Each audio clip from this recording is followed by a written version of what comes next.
Woo! We are live, coming at you direct from the Mutt Layer and the Macho Den. And we're just happy today because we get to talk to a really cool guest, our new friend Ryan Haack, with the one of the coolest Indiegogos that's going on right now, which is called BRIC-A-BRAC. We're going to get into it. We're going to talk to him all about it. Before we do that, we're going to just give a quick little update about what's going on with Hero. We are deep in the inks. I have gotten to, I think, page 26 now with the inking. I'm going to be working on a little bit tonight. When we're not showing BRIC-A-BRAC, we might show my screen inking, but for now, we're just going to just talk to Ryan. But I am working on it right now. I am actually chained to my desk. Macho has a lock, and only he has the key, and I cannot be released until I have finished at least 48 pages ink sent to the colorist. That's right. I'm feeding him a steady diet of Mountain Dew and Hot Pockets. Yes. He's not living the high life right now, but he's getting it done for all of you. That's right. Now, as you can see, we have the sweatshirts on tonight, the hoodies. This is our cool new thing that we're doing tonight. Tonight only. Tonight only. Ryan didn't feel like participating, so he didn't wear his. But Macho, why don't you just kind of tell us what's going on in your world, and then we'll get right into BRIC-A-BRAC. Right. So as Mutt said, I have him chained to the desk, and I'm usually sitting in my easy chair, having food brought to me, and really just taking it easy because I'm doing the heavy lifting and typing on my computer. I have gotten down to editing, just crushing the dialogue edits. I'm on page 31 of that, and making Mutt redo some pages, not for fun, just because it's free. It's something that he has to do, and it's going to be freaking awesome. So that's kind of what I'm up to right now. Yeah, we're just cruising along, and hopefully going to get this thing out sooner rather than later. So we're pumped about it. Yeah. Awesome. Ryan, I got one question for you before we get started on the comic stuff. Sooner rather than later. Sorry. See, every time with your boomer ways. I keep forgetting my headset thing, and anyway, all right. Anyway, all I was going to ask was, Ryan, what's your favorite Halloween candy? Man, that's tough. I would say, what are they called? Mint. What are the mint thins? Or what are those things called? Thin mints. Yeah. Oh, the worst, Ryan. No, that's awful. I love those. Yeah, I think as I've grown older, yeah, I think Thin Mints are like the perfect candy for me. Yeah, that's the perfect candy for a 87-year-old woman. Let me tell you what the best. Well, Macho, what's your favorite? Ooh, so that's a tough one. I'm gonna say, it's hard to beat Reese's the Ghosts, because there's more peanut butter than a regular Reese cup, and that's what I want. This year, excuse me, I have overdosed already on the white chocolate Kit Kats. The white chocolate are so good. Yeah, and I just discovered those this year in my kids' candy, so I stole them all and I ate as many as I could before my wife caught me. Yep. Oh, yeah. I've been so my kids, every year is this classic, is that what will happen is they will get all this candy and they'll be so excited to get it home, and I'll get them in bed and they'll forget about the bags. I'll hide the bags and slowly eat all the candy, and it's nothing but like banana Laffy Taffies and like Tootsie Rolls and stuff like that. And that's such a good dad move. You're awesome. That's right. Yeah, it's like it's the most dad thing I've ever done. I love it. Yeah. Laffy Taffies I don't think anyone really likes them anymore. I don't know. They're just like, and they don't really even taste good. I don't know why they still make them. Yeah, I know, right? I think it's just because like the Willy Wonka connection. Like, yeah. Absolutely. Well, cool. Can I? Oh, do you want to take it, or would you like me? No. I'm gonna ink, so you could please take it, and just let me know when I should say something. Okay, I'll let you know. So without further ado, you see him on the screen. and you've probably heard of his Indiegogo. I hope you have. If you have not, I will be dropping a link into the chat here in a second. But this is Ryan. Is it Haack? Is that how you say it? Haack. Yeah. Yep. No, it's all good. Ryan Haack, and he's the creator and writer of BRIC-A-BRAC. Is that correct? Yeah, I'm the creator and writer. Yep. Awesome. And so this is a fantasy Christmas story. So tell us about it. Give us the quick pitch. Make us excited. Yeah, so the quick pitch is it's basically Rudolph the Red-Nosed Reindeer and Star Wars together in something that you've never even seen before, something completely unique. It is a fantasy story, but it's also has sci-fi elements, and it takes a lot from those classic Christmas specials. And that's the quick pitch, honestly, I would say. I think that's one of they're the best quick pitches I've heard in a long time, because I love both of those things so much. Yeah. Mm-hmm. Yeah, that was so you had shot me a message on Twitter and like left the link, and I was like, yes, I'm gonna look at this. In like classic macho fashion, I immediately forgot that was something that I wanted to do, and I did something else super important, like probably like clean all the trash out of my truck that my kids left or something like that, right? Forgot about it completely. And then I went back and looked at it, and I was like, oh my gosh, this is incredible. I immediately tweeted about it because I got so excited. It looks beautiful, number one. The art is awesome. So tell us who your artist is. Yeah, for sure. His name is Raphael Sam. He's from Brazil. He lives in Brazil. We met through ArtStation about a year ago and have been tossing ideas about this for quite some time. And finally, he had the opportunity to make it happen, do some pages, because he does work full-time at like an animation studio. So we were able to make some pages. And then just the momentum got going even further when I asked another friend who his name is Tom Barton, who does the covers. So the Father Christmas cover that you're seeing on the campaign, and then also the Nutcracker cover. He did those two, which just made everybody else on the team more excited. And there's so much energy going into this, and it's just really exciting that I think we're gonna hit our goal. And it's awesome. I think you're gonna hit your goal. So you got 4 days left. It's 3782 currently. Yeah. So you're at 80% funded. That's really good. You're like sitting good. I think that is a very, very, very doable number. Yeah, man. I don't think it's never been this way for me before. Like my last campaign, I was really struggling. Yeah. Around this time, I think I was only at 70 on day 4. And so, it's great. It's great. So Raphael is your artist, and then, is he coloring it, or who's coloring it? He's coloring it. He did everything. Man, yeah, he's a beast. He's his a total beast. Are awesome, and I feel like you can really see. You said he does animation. Yeah, I feel like you can see that in his work. Great. He has a great eye for light sources and shadow, and it's really beautiful. I love the whole look of this thing. So I've been sitting with the pages for like a couple months now, and again, like you just keep seeing new things, and I think that's a testament to his skill. Absolutely. So we've covered your team. So what was, I guess, your inspiration behind this? And I love that pitch that it's Star Wars meets Rudolph the Red-Nosed Reindeer. I think it's incredible. Yeah. What was the inspiration that got you to this point? Like, obviously you love Christmas, but is something deeper than that, or is it just the fact that you're like, I love Christmas and I want to make an action-packed Christmas story? Well, it's two of those things. Yeah.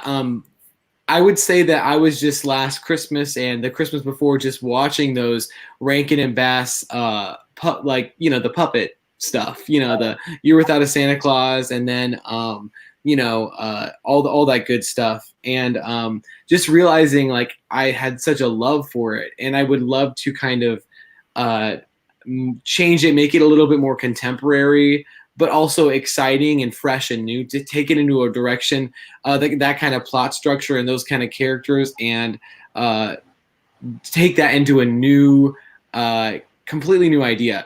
And the story is about a war on planet Christmas, and I think that's definitely like there's a symbolism there, because I think that there's definitely in this culture right now, there's definitely not a war going on about Christmas, but there's definitely people with different opinions who are very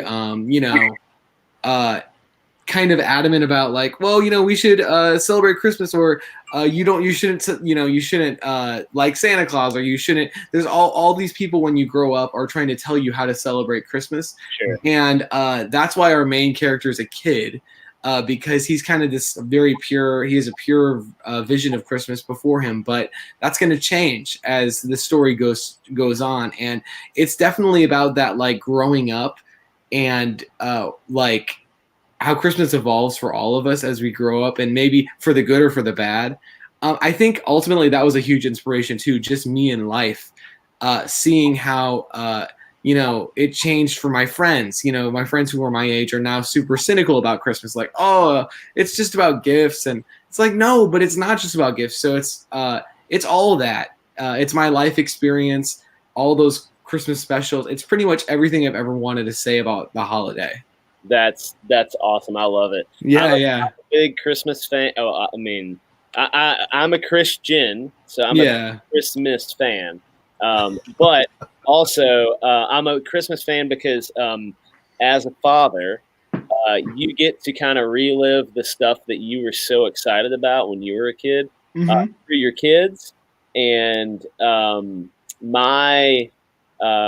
don't tell anybody else this. This is kind of a spoiler warning, but Santa Claus is not real, okay? And so my kids, unfortunately, the older one found this out.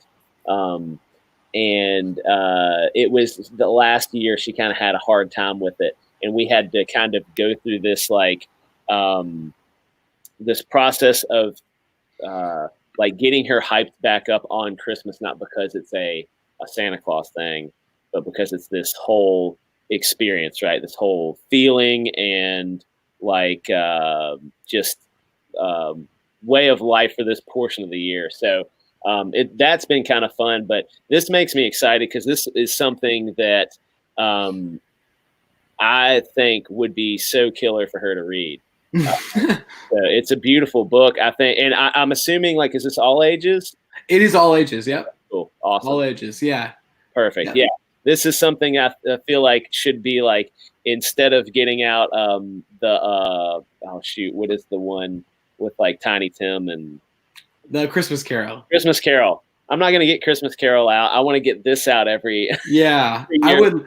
Yeah, man, and that's why I want to, like, this is part one of a 3-part story. But this time next year we'll have 3 out, and hopefully a bound paperback exclusive. So super cool. Really want to make that happen, because I mean that's what I would love too, right? To be able to just put it on the shelf completely. And yep, that's what we're doing. We're doing a 3-volume set for our comic, and we want to eventually have that big, nice, thick, perfect down cover that you can slide on your bookshelf. It'll be beautiful. So very cool. Let's see. I know I have some more questions typed out here. What is your favorite Christmas tradition? Do you have a favorite?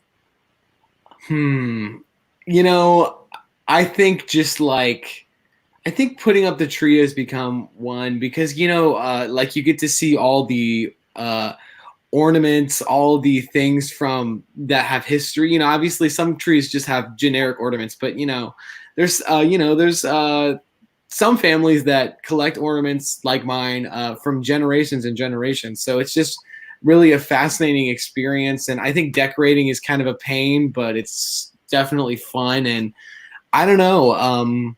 Just that kind of, I think that's one of my favorite traditions. There's always something I think every Christmas you appreciate differently, though. Sure.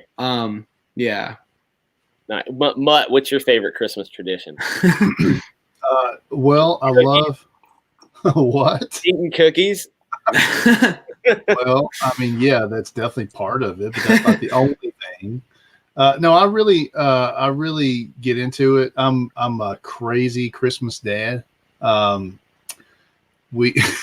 Our kids are totally in, sold out. The magic is real. Like, we do all kinds of fun stuff every year. It is amazing. The Elf on the Shelf comes to visit. We do lots of traditional Santa Claus visits. I mean, you know, so for me, like, this book is awesome because it really speaks to the inner child in me. Because when I was a kid, everybody in my family made Christmas extraordinarily special. And it was a time when we, you know, it was exactly what it's supposed to be. It was a time when we all got together. All the kids were, you know, going out of their minds with excitement. The magic became reality, and we all were believers in everything that went along with it. So, yeah. So I'm a big Christmas guy myself. yeah. And I like to watch all the Rankin Bass specials, and you know, Santa Claus is Coming to Town is one of my personal favorites. Oh yeah, for sure. I love Rudolph. I watch that just about every year. Peanuts Christmas special, you know, all of those. Yeah. We always, in my house, we put the tree up, and we start a fire in the fireplace, get something like tea or coffee or something like that, and then we sit down and we watch Will Ferrell's Elf. Oh yeah. Every year. It's like we watch that every single year, and it's always funny. It doesn't matter, but that's like kind of one of the things we do at our house. And then we always go over to the in-laws on Christmas Eve, and they make like a feast, and I know nobody else knows my in-laws. Mutt knows my in-laws very well. Yeah. And like, he will understand when I say feast, it is like more than it's like more than like 30 people could eat. Wow. It is ridiculous. They go to the extreme on everything, and making food is no different. It does always get eaten or sent with somebody or sent somewhere. They're not wasteful, but it is a ridiculous, like mac and cheese. It is like a vat, like a small child put in of mac and cheese. Like, that's what they do. So that's awesome. Because I eat until I'm sick. Christmas Eve. Yeah. That's super fun. Oh yeah, for sure. And the excitement on Christmas Eve is like, you can't even. Yeah. It's magical. So yeah, it's just.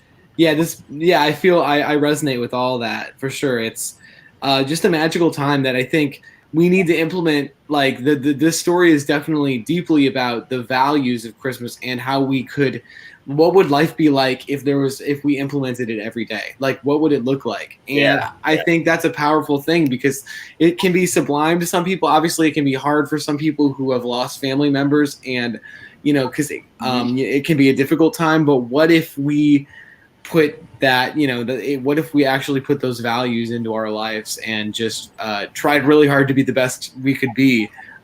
Maybe Planet Christmas could, you know, show us what that would look like after the war, because now obviously there's a war going on, and not everything is as it used to be, but still, you know, there's a lot of lessons to be learned and a lot of cool, just really awesome, fun characters that you guys will be able to see. And yeah.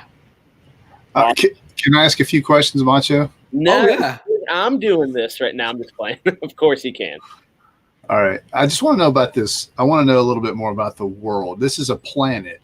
Yes. Okay, so everything on this planet is Christmas and magical like that. Yeah, but I mean, the geography of the planet is it basically has every single, like, it has deserts. It has but the deserts are twisted. So, you know, obviously poinsettias, like, they grow in really hot conditions. Right. So in the deserts, that's where all the poinsettias are. And so, like, that's where our original promo image of the Nutcracker walking through that desert with all the palm tree, like, poinsettias and stuff, you know, but there's so many different climates. So then, like, underwater, there is obviously, like, an island, which is at the beginning scene. And, yeah, everything is Christmassy, but like that Christmasville image, that's pretty much to the extreme, heightened, because that's where all the characters who are trying to rebel against the Nutcrackers are training and, you know, kind of grouping together so they can fight on the Nutcrackers and stop their tyrannical control, essentially. And that's why Christmasville is so, like, oh my gosh, so Christmassy all the time, like penguins ice skating and gingerbread, But yeah, I mean, there's definitely it's definitely to the very exaggerated everywhere, But I wanted to make some new, like a Planet Christmas, like people don't usually associate Christmas with a desert or with underwater things. So I wanted to see like what would that look like, and what I want to show you guys, the audience, things that maybe you've never thought of before in a Christmas setting. And so that's why I decided it needs to be a planet, because there's so much we can do there. Yeah, it sounds like you're really expanding the world. Like Yeah, you're for sure. giving yourself lots of opportunity to tell different stories about Christmas. Yeah. And there's it's very exciting. I want to know more about this main character, because you've mentioned him a couple of times. As Garrett, is that the main character? That's his name, yeah. Yeah, I want to know, like, can you kind of tell us like where he's starting? You don't have to give us any spoilers or anything. Yeah. Where's he starting? Like, what's his deal? So basically, the children of Planet Christmas, like there's some children of Planet Christmas that are basically the Sugar Plum Fairies are trying to protect a lot of the children on Planet Christmas, because they don't want these children to be in the war, or they don't want them to get hurt because of this. So I mean, with an agreement of a lot of the people on Planet Christmas, they've sent them to this place called the Sugar Plum Cove, which is where all the Sugar Plum Fairies live, and they're basically motherly figures to the children. And the children, to the Nutcrackers are basically, but yeah, that's where Garrett lives. Essentially, he lives with the Sugar Plum Fairies, who are trying to protect him. But as you see, that doesn't quite turn out, because the Nutcrackers are going to invade, because basically the whole reason why they're starting this war is because they want a resource, and the resource is called Christmas spirit, and it manifests kind of underneath. So like when people, like children, obviously, like we were talking about, you get so excited about Christmas, that Christmas spirit manifests. And it's actually other planets around Planet Christmas that started to notice that Planet Christmas has this very powerful resource. Basically, like if I could compare it to anything in Marvel Universe or anything like that, it would be like Wakanda and the what is it called? Vibranium. And so other planets are like, wow, there's this resource we can use to make amazing technology. So they send the Nutcrackers to get it for them, and basically use the Nutcrackers as pawns. So the Nutcrackers think they're taking over the planet, but really they're just being pawns for the other. So this whole complicated war is starting, and Garrett is forced to basically save his friends who are in peril because they're captured, and he's going to find Father Christmas, and in hopes that he can get Father Christmas to basically grant the wish of just ending the war altogether, or just saving his friends. So it basically forces him to go on a huge journey. So that's where he is at the beginning. And yeah. So the Nutcrackers are the Empire. Pretty much, yeah. Garrett is the chosen one, and he has to go to Yoda to get the wisdom to save the planet. That's what I'm getting out of this. Garrett doesn't fight, and that's why he has basically a bodyguard. In the form of this chick. So yeah, Garrett doesn't fight throughout the entire thing. He is 10 years old. So yeah, it would be. But yeah, this chick, her name's Marie, and she is a part of the rebellion, and she wants to, for her own reasons, find Father Christmas too. And she's not going to reveal them to Garrett, because there's a point of contention between them. They're really they're friends, but they have some points of contention throughout the story, which, they're like brother and sister figures, because Marie herself, she was like Garrett, and she had that wonder about Christmas, but unfortunately, because of this war and because of all these changes to the planet, and she's had to see a lot of her friends, she's had to see a lot of things in her life that she used to love go disappear because of this huge war. And her soul is kind of hardened a little bit, so it's interesting to see Garrett's perspective and hers together. And yeah, she effectively like helps them get through the planet, though. She's like super capable, and she's the fighter. Gotcha. Cool. All right. Well, Yeah. I'll tell you what, I think that there's sort of a magic, not to be too cheesy, but you've sort of captured a little bit of magic in a bottle, I think, with your with the story that you've got set up and then the art style that you've achieved. What's the artist's name again, please? Raphael Sam is his name. Yep. Yeah, there's a magical quality to it that's really hitting the mark with this kind of story. He has I feel like it's a little bit Scotty Young. Uh-huh. Yeah. In it, and that he should take that as a huge compliment because Scotty Young is absolutely brilliant. Oh yeah, he's awesome. Yeah. So, But I like that I like what you're talking about, because I think that, if we're in a sort of like you've got your desert area, it looks like there's some ships on water. Yeah. This reminds me of Peter Pan. Mm-hmm. Yeah. Right here, this got this kind of Peter Pan quality to it, which I also love. Yeah. So I love that you're going to have sort of different environments for these characters to live in and sort of like, do this war in. Yeah, for sure. So I don't know, man. I just think you got something special here. And I think people should definitely get behind this and support it. One issue that we faced in our original attempt at crowdfunding, which we failed, was that we started doing it around this time, and it seems like people's wallets start closing up around right now. Oh yeah.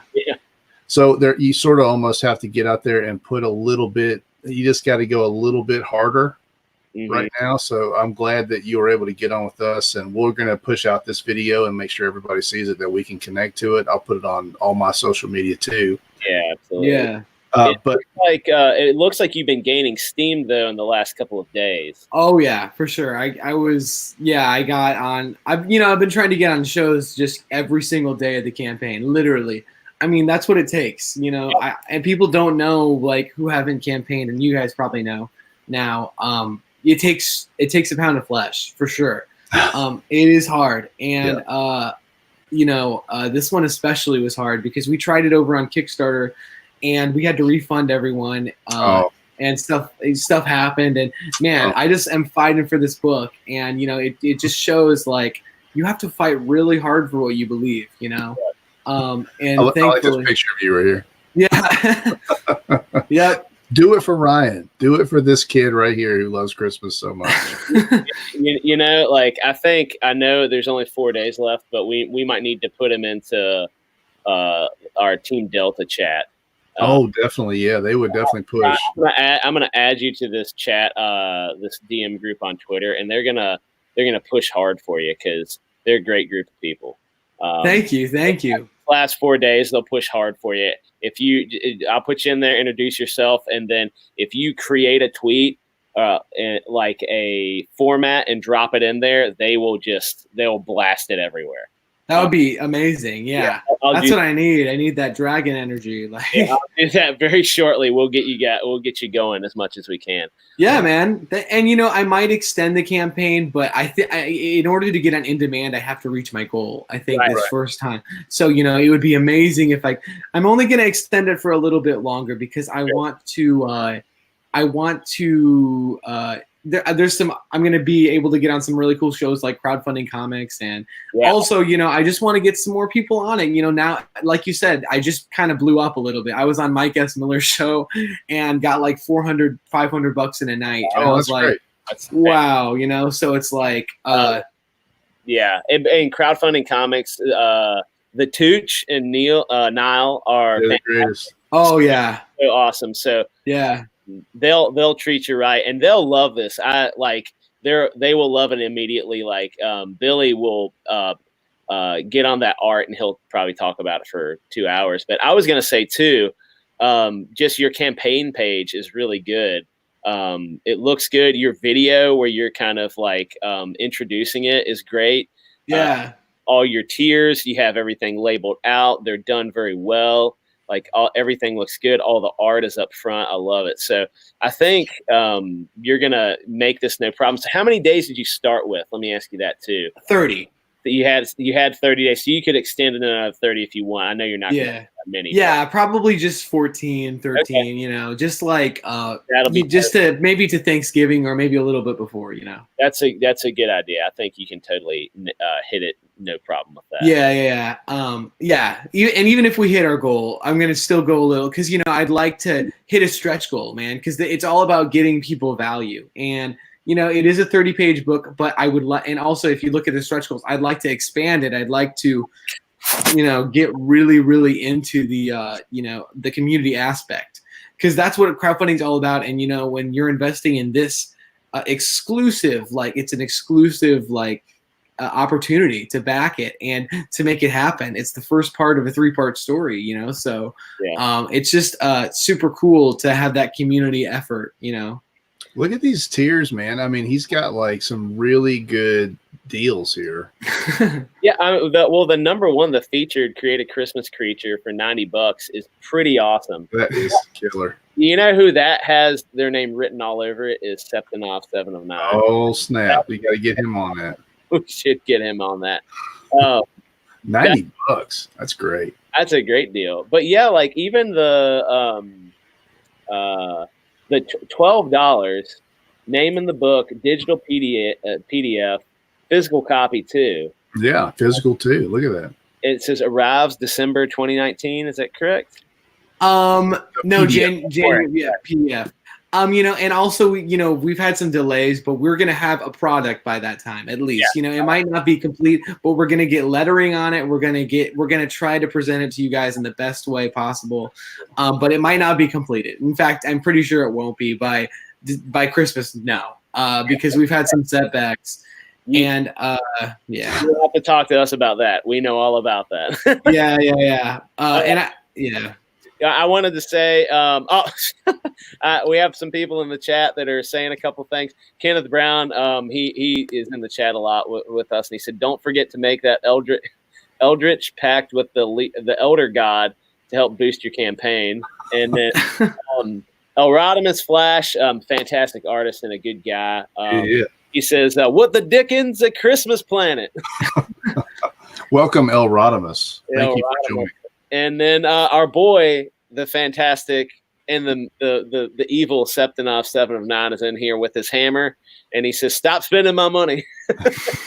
Yeah, thank you for putting a link in the chat too, 7. We appreciate that. With your evil self. I know.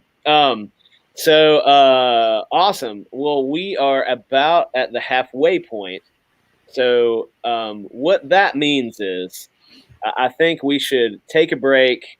We'll come back to the campaign before we're done, but I think we need to pull up the best segment that we've ever thought of, and it is, "Are you smarter than Mutt?" Do you accept this challenge, Ryan? Yes. All right. You're going down, Ryan. Are you smarter than Mutt? Quick recap for those of you who may not have seen it before. I'm going to ask 3 questions. They're multiple choice. Both of these gentlemen get to answer the question. The person with the most correct answers wins. And what's going to happen tonight is if Ryan wins, Mutt is going to draw him something, a digital sketch, a bric-a-brac character, whatever he wants. It could be, or, you know, whatever. And if Mutt wins, he gets to choose something for Ryan to do. Maybe he needs to tweet it out, like doing like 50 push-ups or something like that. Here's what I want, Ryan. Here's what I want. 50 push-ups. Maybe 10. No. I've thought of something really good. Okay. I want Ryan to create a Mutt style ornament just for me. Okay. You have Absolutely. to make it. I don't care how you do it. It's But it has to be a Mutt themed pipe cleaning popsicle sticks. That is awesome. And you have to take a picture of it, and you have to share it out and tweet it, and you have to tag me in it. And hang it on your tree. Okay. You have to hang it on your tree this year for Christmas. Okay.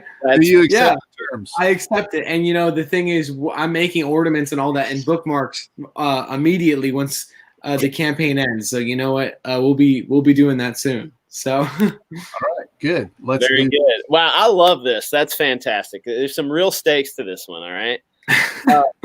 So, are you guys ready for this? Are we ready to get into the questions? I'm ready. Yeah. All right, sweet. So, I'm going to let Ryan answer first. That's right. All right, good. So, first question is, what rock band started in Georgia in 1980 and contains the band members Michael Stipe, Peter Buck, Mike Mills, and Bill Berry? Okay, so what rock band started in Georgia in 1980? So we have 4 answers. The answers are Dinosaur Jr., Duran Duran, The Smiths, or REM. All right. I'll let you go first, Ryan. I would say it's the first one. It's got to be the first one. The Dinosaur. Yeah. Junior, okay, cool. Mutt, what do you got? It's REM, and you asked an age question, so I don't think he wouldn't know that. So that's probably not fair. This is a young man you're dealing with here. Is the answer REM? What's that? Is the answer REM? The answer is REM. Dang. REM. Yep. Fantastic band. I asked that question because REM came on the radio when I was writing these questions. Okay. All right. So you can tell right now that Macho is really going to be great at this. Hey, it's 3 random questions. There's no stipulations on it. All right. Hey, I'm cool, man. I'm going to give you an orbit. He might be, but I might have to think of another one because I might give you a bonus question because one of these others might be tough because it's kind of an 80s thing too. All right. Second question. In what country was the Caesar salad invented? All right. In what country was the Caesar salad invented? I'll let Mutt go first since he got the last one correct. So the answers are A, Mexico, 2, England, C, New Zealand, and 4, Italy. Well, obviously it's got to be Italy, right? Sometimes you try to trick me, but I'm a simple-minded person, so I'm going to go with the answer Italy. All right, Italy. What do you think, Ryan? England. Didn't you say England? Well, both of you are completely wrong. The answer is Mexico. Oh, wow. Okay. Caesar salad was invented in Mexico, everybody. Really? Heard it here That's so interesting. That is Heard it interesting. here first. All right. And 7 says Krypton. He said the answer is always Superman. He's talking about last night when I insulted him. I'm sorry. I'm so sorry I insulted you. All right. Maybe last question. Right now, 1-0 Mutt. So this is another 80s question. I have another one I can throw out too. We might do that. But how many episodes of the incredible and life-changing show The Golden Girls aired on TV? Okay. The show The Golden Girls. How many episodes aired on TV? We have 113, 78, 183, or 229. So Ryan, I'll let you go first. Me? I go first? Yeah, you go 229, I would say. 229. All right. Mutt, what do you got? Man, you're shooting too high, young man. That show probably went about 6 seasons, I'm thinking. Okay. Okay, let's see. What were the numbers again, please? 113. Yeah. 78. Yeah. 183. Yeah. And 229. 113. 113. Well, I'm happy to tell you you're both wrong. The answer is 183, and actually 7 got it right. He's playing along on the chat. Look at that guy. So 183 shows of the incredible and life-changing show, The Golden Girls. How many seasons? Was I right about 6 seasons? I think it was 8 seasons. Okay. Yeah. Well, you'd know more than me. You love The Golden Girls. I love The Golden Girls. Yeah. Blanche is my favorite character. All right, we're going to keep going. So I have another question. I'm going to give one more because I feel like you're probably right. I was a little unfair because I'm going hard 80s culture on that. You went straight 80s. I don't know why I had to do it. All right, so I'm going to ask another question. This one's just right off the cuff because I used to teach. I used to work with kids a lot, and I had to know trivia questions to keep them occupied. So this question is, all right, let's see. If you suffer from geophagia, you have a compulsive urge to eat what? Okay. So I'm going to let you guys just pick your own answer. Okay. Because I don't. So geophagia. So we're going back and forth. Mutt, what do you think? Geophagia. I'm going to say you have a compulsion to eat. I'm going to say earthworms. Earthworms, okay. Grass, I think I would say. Grass, maybe? Technically, neither one of those are correct, but I'm going to give Ryan a point because I want to tie it up and ask one more question, but also because he's closest, I think. And it's actually a compulsive urge to eat soil. Okay. Dirt. Okay. Yeah, Erodimus Flash got that right. Man, he's helping us out. Helping you out. So I'm just gonna give it to Ryan because I'm gonna ask one last question. This is okay. The tiebreaker. I don't think I asked this one before, but so I think this is a fascinating one. So my dad has horses, so I like to ask this question to people. Oh shoot, I just gave it away. I already said horses. So we're not going to do that one. The question was, what animal kills more people annually than plane crashes? It's horses. Oh my gosh. Let's see. What else do I got? All right, I'm just going to type in a random. Let's see. Tiebreaker. Now, I want something like I like my Mutt theme to be like a hairy Mutt theme. Like I like a hairy dog. Okay, so don't just make a cute dog with no fur on it. I want something with fur, right? Like lots of fur, whiskers, sharp teeth. All right, let's see. Think werewolf when you're making mine. Yeah. Let's see. What do I got?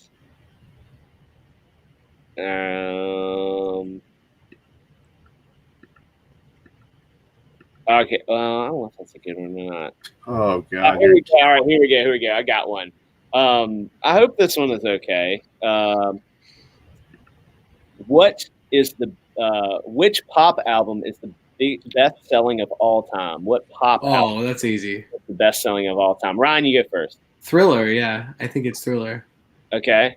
All right, Mutt. Pop album.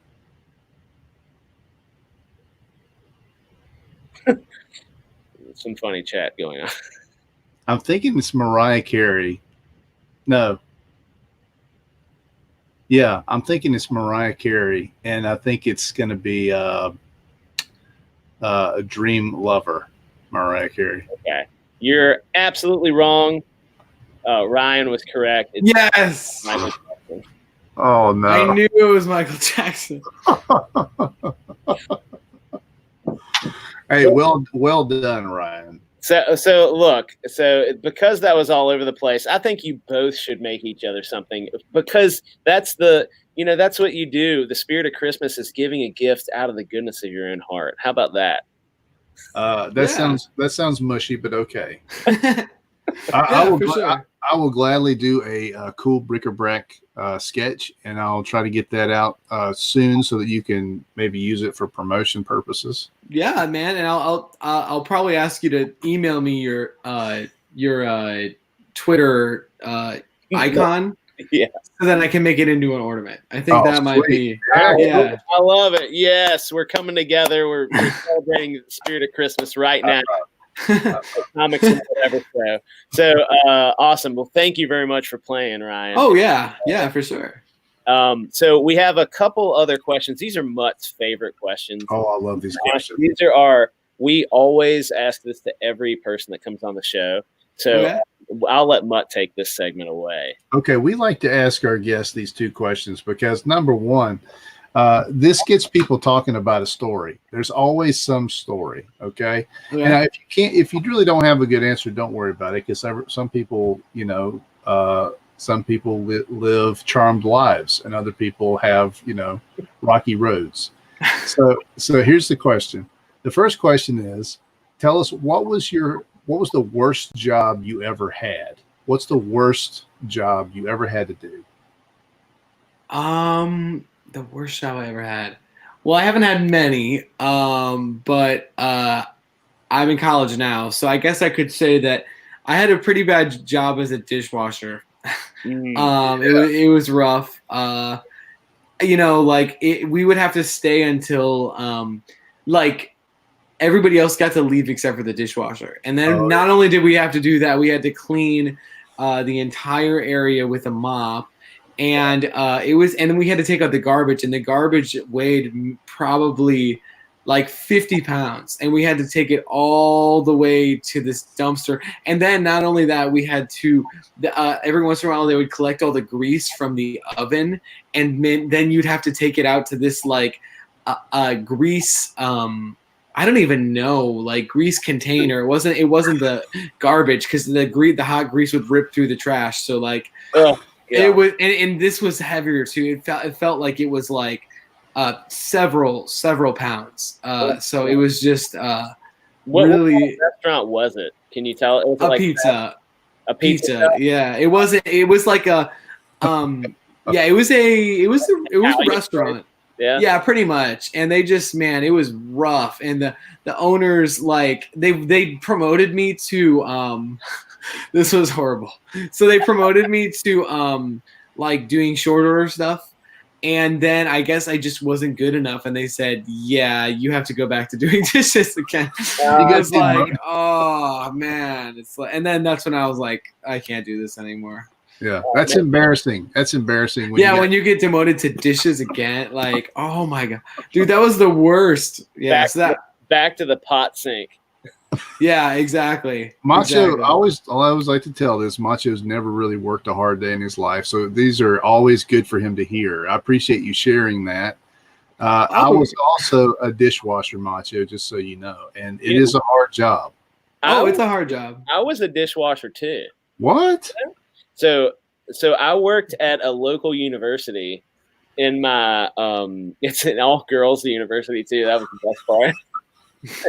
In my hometown here, and I started out as a dishwasher, and but it was funny. It was not like a pot sink.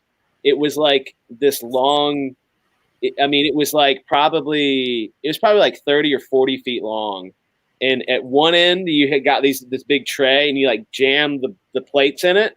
Yeah, it goes through the dishwasher, and at the other end they come out hot and clean.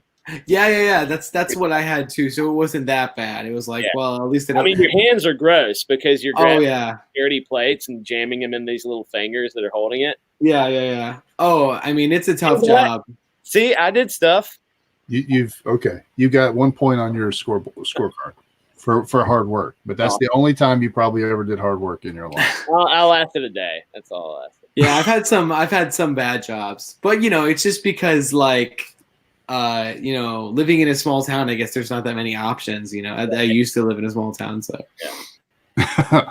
Elrod said, "There's some great chats. You're missing some great chats. Go ahead and catch us up, man." I was looking. So Elrod said, "There's no way Thriller sold more than a Roach and Wrestling album." Rock and wrestling.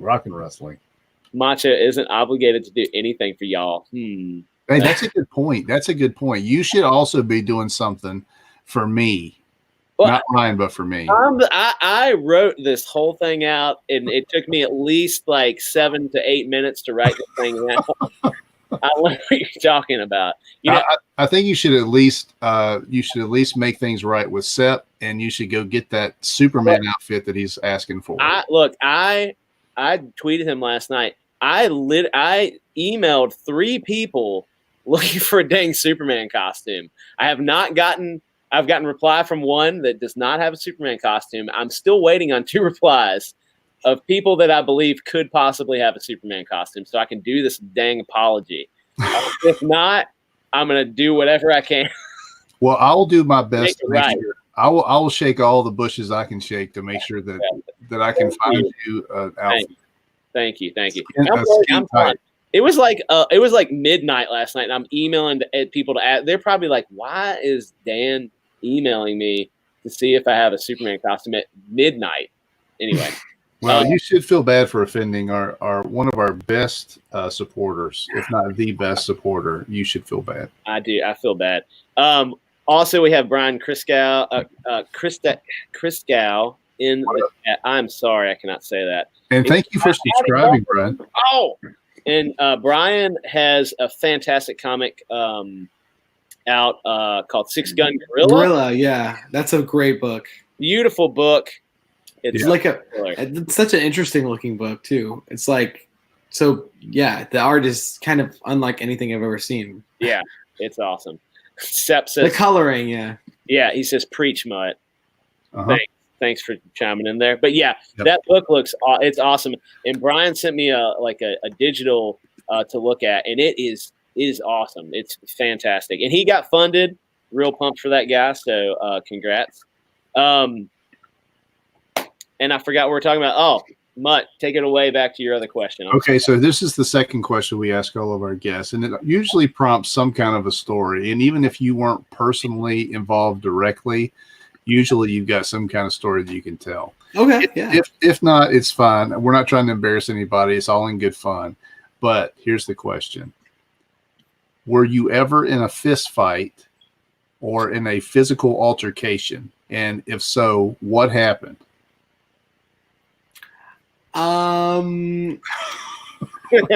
Not really, no. It's just that my sister's boyfriend, just like what was her boyfriend. I guess that was like kind of he just was like not that great of a guy, and so that was pretty. And then there was some altercation, like I think also in it wasn't like a fist fight though. That was just like a push. And then there was she's not with him anymore, so thank God. Good. But he was obviously a jerk. Yeah. And man, then there was like, some random kid in high school like towel whipped me for no reason. Like for no reason at all. And there was a pushing altercation, but that was pretty much it. I try to not. I mean, I live in New York, so it's like there's a lot of it's possible, like in the city. I mean, it's any day you could probably get into a fight accidentally. So I guess I'm waiting for just a really great. You're waiting for the right one. Yeah. I hope you never get into a serious altercation that's dangerous. Yeah, me either. But if you do, just don't. Just there's no fair fighting. You just go for the right. Yeah. Go for the eyes and the nuts. Yeah, exactly. Yeah, for sure. Right to the nose, the eyes, gouge them, whatever. Right. Yeah, for sure. Okay, well, those are our two questions. You've done very well. We appreciate you playing along and being a good sport. We only have people on that we feel like would be good sports because we ask these kinds of ridiculous questions. And you've done well, and we really love the project for real. I mean, it looks amazing, and Macho, I'm feeling generous. I think I'm probably going to end up supporting this one. I know usually I'm just a big talk and no wallet. Yeah. This time, I think I'm really going to back it. Well, thank you. I have good news for you, Ryan, because while we were listening to you talk about dishwashing, I did back it. Thank you so much. I see that. Thank you very much. So I got so excited and just hearing you talk about it. So I backed it. Number one, because I want to read it, but number two, I had said earlier, like I want to sit down and read this with Izzy every year or whatever. And so this is kind of a gift to both of us. Yeah, that's nice. That's nice. Thank you. So yeah. So I really hope. I know you're going to get to your goal, but I was super pumped on this. So yeah. I want to get the most value possible. So, I want to hit stretch goals. I want to add more pages. I want it to be just so awesome. So thank you guys for supporting and just sharing and giving me the opportunity to talk about it. That literally that's just so important. So Yeah, well, we're not a huge show, but one thing that we learned that we thought was really important, that it doesn't matter how big a show is, there's always going to be people that are going to be interested, and there's always people that watch afterwards. And we have a lot of guys, like the guys that are in the chat right now, are big supporters, and they're friends, and they follow us, and not that they definitely do not listen to everything we say, because I say a lot of stupid stuff, but seeing you and being able to listen to you is important. So we hope that this gets some sales for you. At least it's getting 2 sales right now. Me and Mutt. Thank you guys. So, so we learned to just go on every single show, and that seems to be what you're doing. I think you're doing the right thing, and you're easy to talk to, jovial guy. So you'll have no problem making this funding goal. I'm excited for you. Thank you. I can't wait to get this thing out.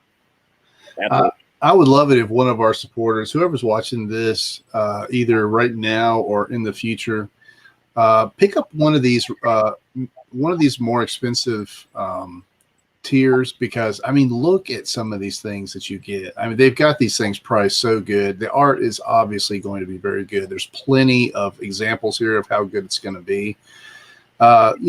Underneath the tree, that is jam packed with all kinds of comic goodness.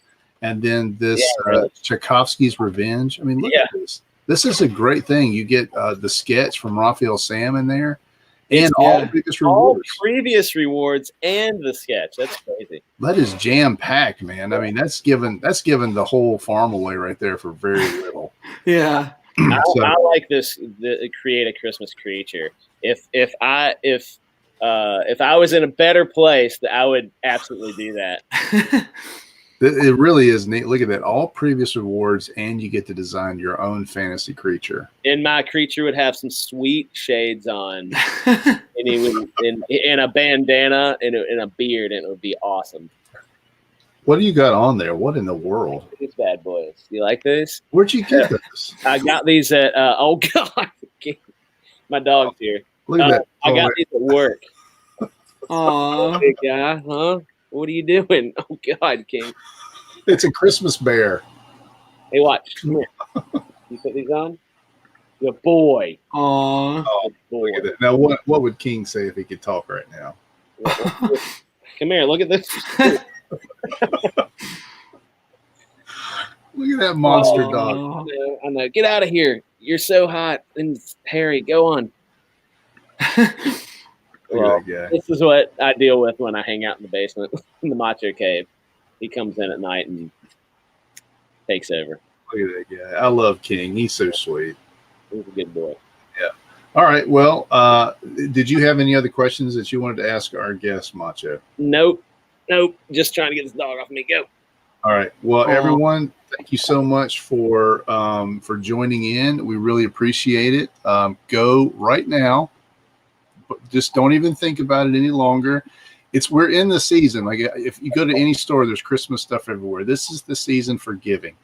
Let's help and open up your wallets. Open your hearts, your wallets, and please let's help this young man just get this thing done and start the first book of a 3-book trilogy, which looks to be very, very interesting. Great story, great characters, really good artwork. I mean, it's hard to beat, and the prices are really cheap as far as what you're getting.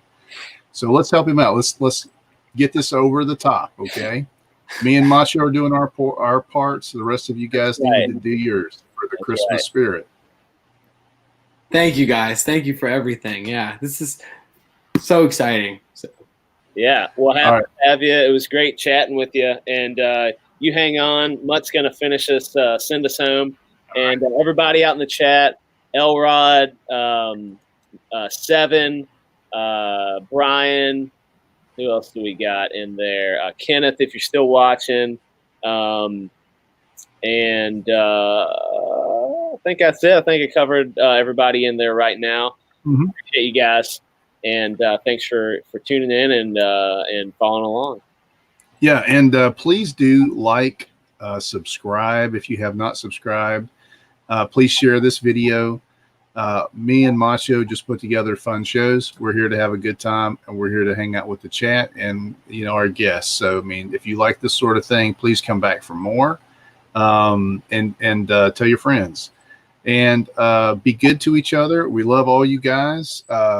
Hero we're getting right over the hump, and we're on the other side of the hill, so it's going to be starting to happen pretty soon. And man, can't wait for you guys to have Hero in your hands. That is going to be the most exciting day of our lives, our whole lives, beyond the births of our children or marriages. Yeah. No, but for real, it's going to be. See this. It's seriously something we're extremely looking forward to. So thank you guys, and have a wonderful, wonderful rest of the night. Peace.